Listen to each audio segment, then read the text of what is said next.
The passing of Ottawa's owner, so I'd just like to lend condolences from all of us in Buffalo with the Sabres to Mr. Melnick's family and the Ottawa Senators and fans, and thoughts are with them. What did you see on that last goal? Yeah, the last. Yeah. Oof. I saw Tomer coming back to the bench to get a new stick, and then when it went off that back wall, it does click in your mind as you watched it that it can bounce back and back in. We had talked about lively boards this morning, and it's there was irony to that because we had spoken of that, and there it was. How much of a deserved outcome was that, given the way you fought back? Yeah. What a game. I mean, what a game. And my message to the team after was, you get consumed and frustrated by perfection, and we have to disregard that. It's not when you win and you win championships and you win games and you win these teams that win all, they do it in imperfect situations, and we need to learn to accept that things aren't going to be perfect and sometimes they're going to be really ugly.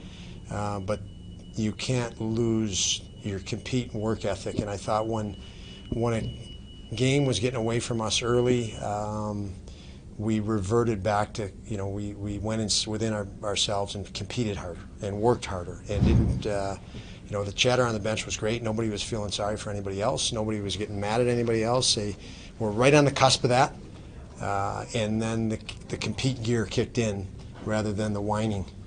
And so for them to finish and get the bounce they got and we got at the end was obviously very nice. When did you think it was a game again? Was 4-2 the moment where you said? Yeah, even honestly, Mike, even at 3-0, I just felt, we have a chance in this game.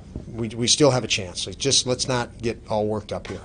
There's lots of game to go, and we were one step behind our own pace, and it wasn't any doing.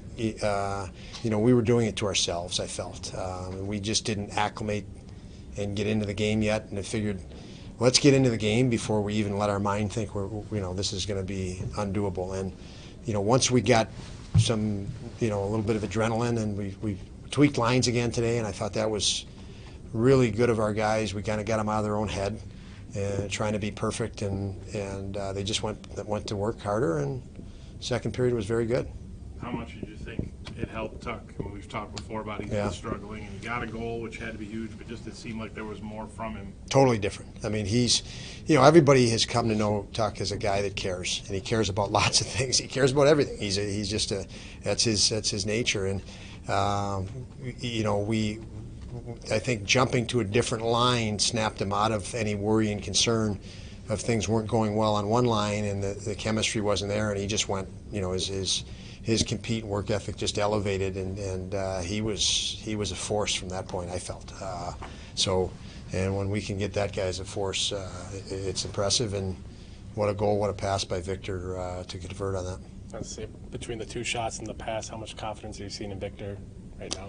Victor has put the work in. I mean, it's nice to see, because I've spoken about it a lot, is you have to be confident before you get the results. And he's been playing with a lot of confidence, and now he's getting results. And happy for that. I'm happy for him. He takes it home with him, and he takes it hard. And for him to, I think all our guys are starting to develop some level of chemistry together, our team, and that's why, for me, it's easier to even switch those lines around. But Victor's been real positive in that regard. How much does this game do you take from it that you can always use it?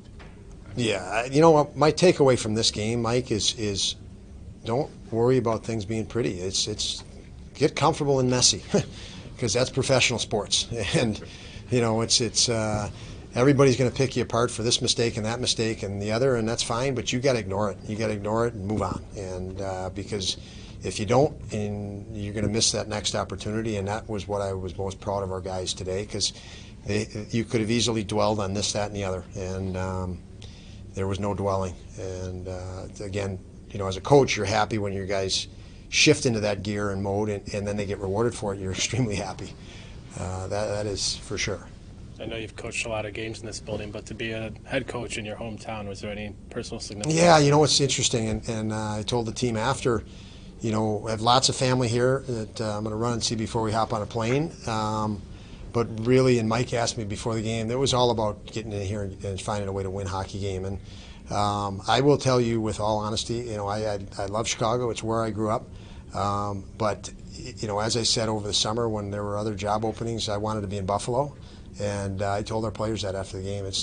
I feel like you know, we all belong in Buffalo, and this was huge for all of us, and for me, you know, obviously I thanked our group for that effort because it made it special for my family, but for me, it felt like another win with our guys, and that trumps anything right now. It just does. It's just these are the guys you wake up and you go to work with every day, and to immerse in that is phenomenal, outright. And then the side note for me is just it happened to be here in Chicago, so.